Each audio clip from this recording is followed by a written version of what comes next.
So as the title of the video suggests, in this video, if you watch it to its entirety, I'm going to show you the smartest way to make $10,000 a month in 2025. Now bear in mind, it is not the fastest, but it is the smartest. And that's what it all starts with. You.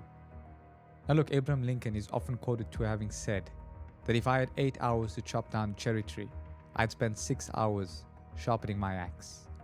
And now it's time for you to actually sharpen your axe. And the axe is yourself. And it all starts with a protocol that I formulated a few years ago when I started my first business that I then scaled up to $20 million and sold at the age of 18, which is a concept called ghost mode. This is the exact same system that thousands of people have already used to turn their life around. Now I know that some of you guys still want to plan a business model that actually gets you to $10,000 a month. So I'm going to leave it in the first line of my description because it is there. But probably my most well-received video that I've ever done is how to make $100,000 as a student. And I recommend you checking that out if you want a concrete business plan to actually help you reach that milestone within a year. But today's video is not going to be about the most common business models because we've already done that. And for those of you that haven't seen the video, I basically compared 7 or 8 of the most popular business models in the money-making matrix. And depending on your strengths, weaknesses, and whatever else you may have, it basically shows you which business model you should adapt and move forward with. So I'll leave that in the first line of the description. I recommend you checking that out before we actually move on to this video. But going back to the topic at hand. Now for the true depths of this video, I'm going to show you exactly how to execute ghost mode in 2025. So ghost mode ideally starts on the 1st of January. But again, it's up to you. You can start your year at any point in time that you decide to actually make the active and social conscious decision to go into ghost mode. So that's actually very simple. Ghost mode is a period of immersion. A period of immersion that I recommend no less than 21 days and no longer than 90 days. And that's simply because if you do anything less than 21 days, you're just simply not going to feel the effects. And if you do anything longer than 90 days, you're going to start to get serious FOMO. And you're going to start to feel that it's difficult and probably unattainable and unachievable. And let me give you a secret. Ghost mode is a tool that I've used every single year to build year on year across all my companies and businesses around the world. And I can tell you for a fact that is a guaranteed way, if executed correctly, to actually scale your business, increase your strengths, whip out your weaknesses, and actually move forward. It's a tool that I want you to continue to use for years to come. So I don't want you to have all these negative associations around ghost mode or anything that may seem negative towards it. So that's why for most people who have never really done it before, I'd recommend you just start with a 21-day protocol. Now the true beauty of it is you can actually do 21 days, and at the end of it, you can take a couple of days just to relax and enjoy the benefits that you have reaped from it.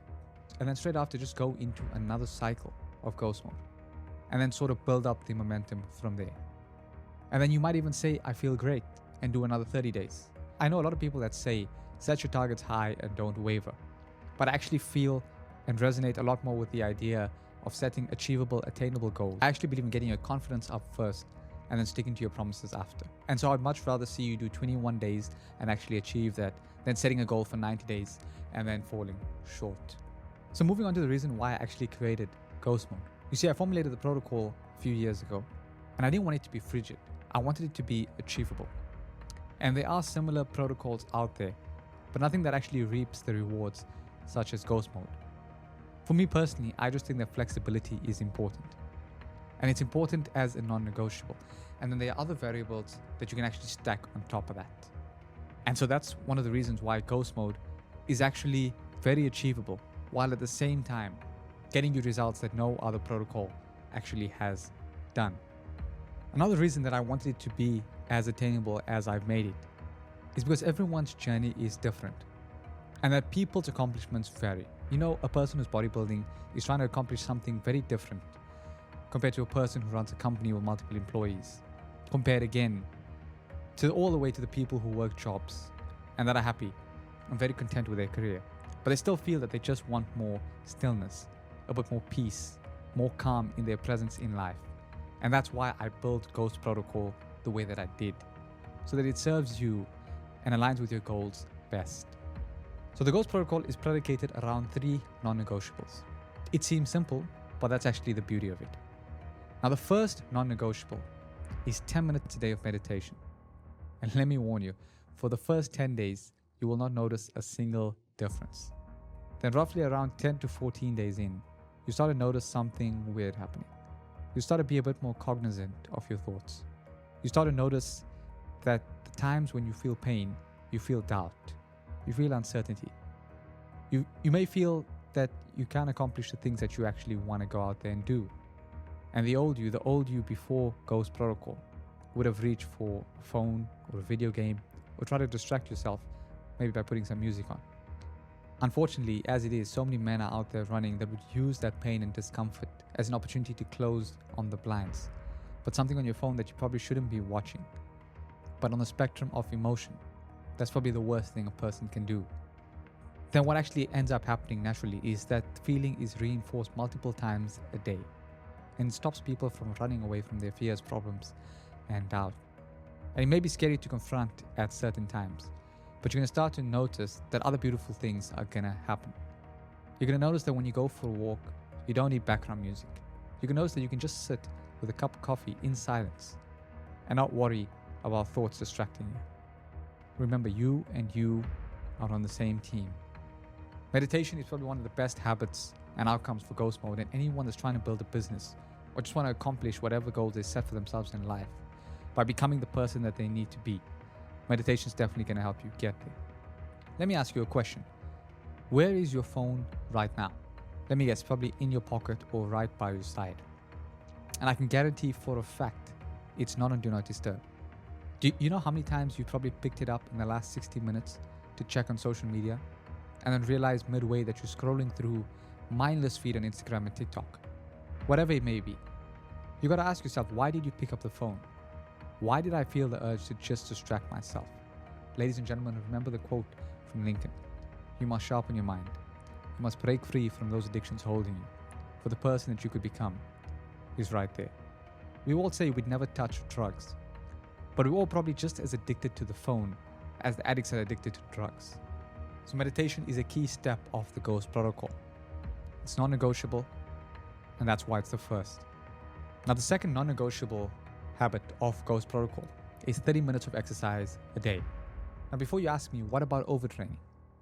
That if I train every single day, 7 days a week, won't I just stop and get burnt out? The thing is, overtraining is not as strenuous as it may seem. I don't care if you go for a swim. I don't care if you go for a walk. I don't even care if you do yoga. Just do 30 minutes of exercise a day. Remember, a strong mind cannot work without a strong body. They go hand in hand. They're symbiotic. And once again, this is the beauty of ghost mode. It all depends on how far you're willing to go to reach your goals. I think for most of you, I'd recommend you to train heavy, especially since I have tons of young people watching the video. There is no excuse for you not to go and train heavy 30 minutes a day in the gym. Even if you train hard 3 to 4 times a week, and then in the days in between, do something a bit less strenuous, that's still okay. Because sitting down and staying static is one of the worst plagues in the modern era. Ladies and gentlemen, we're not meant to be sitting down all day. We're meant to move, stretch, run, and walk. We can do both. And there's no amount of money on earth that's worth sacrificing your health. So that in the same way you must train your mind, you must also train your body. And once you start doing this for long enough, it seems so weird that you didn't actually do it before. And that's why 30 minutes of exercise is non-negotiable for Ghost Protocol. I just want to throw a little caveat in there. The difficult things are only difficult when you're trying to ingrain them as habits. When they're habits, it's actually harder not to do them. And I'm being entirely honest with you. I'm not perfect. The one thing that I struggle with out of all of these is meditation. Meditation is something that I can't do. I cannot just sit there for long periods. But obviously, whenever I do ghost mode, I have to stick to it. It's part of the non-negotiables. And then weeks later, I look back and I'll think that it's so weird that I don't do this every single day because I've ingrained it and built it as a habit. And you realize that you're off your phone a bit more. You realize that you stop playing so much music as you used to. And you'll start to think that I've actually been wasting a lot of my time distracting my mind. And that's the beauty of Ghost Protocol. So when you go into Ghost Protocol, just remember it's like a ritual. It's a promise that you've kept to yourself. It's also exciting because you just made a commitment and you're sticking to it. It doesn't matter what time of year it is. You could start at any time. And no matter what year it is, every year I will be doing Ghost Protocol probably for the rest of my life. So the last non-negotiable of Ghost Protocol is switching off your devices an hour before going to sleep. And that's actually probably the easiest one that you could do.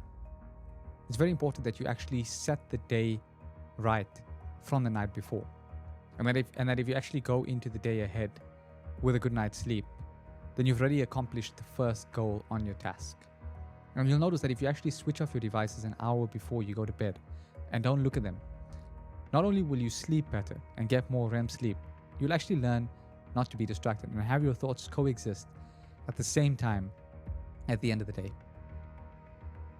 It's a super important time for you to actually recollect and think of the day that just happened, as well as plan for the day ahead. Planning for the day ahead starts the night before. So you've got to make sure that you've got adequate enough time while being at the peak of your mental acuity. You've got to sort of align those two to make sure that you set up for the next day. So at the beginning of this video, I made you a promise that this is the smartest path to reaching $10,000 a month. And it truly is.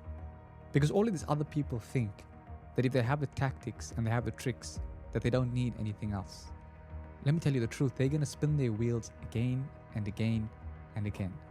Because they may have a strong game plan for what they want to do, but they're not actually going to have a consistent path to doing that every single day. And that's why most of them say it's hard and uncomfortable, and why ultimately they end up quitting. And they're going to use it as their coping mechanism. They're going to use it as one of their tactics. You've got to change that. You've got to sharpen your axe. And that axe is you. And I say this, speaking from personal experience, that if you stop lying to yourself and stop making excuses and actually decide that today is the day that you're going to start embracing ghost mode and you're going to change your life for the better, then you really have nothing else to learn. Not only from me, but from anyone else. Because remember, the day that you make the active, conscious decision that today is the day that I'm going to change my life for the better, then you've already won. So enough is enough. I'm rooting for you.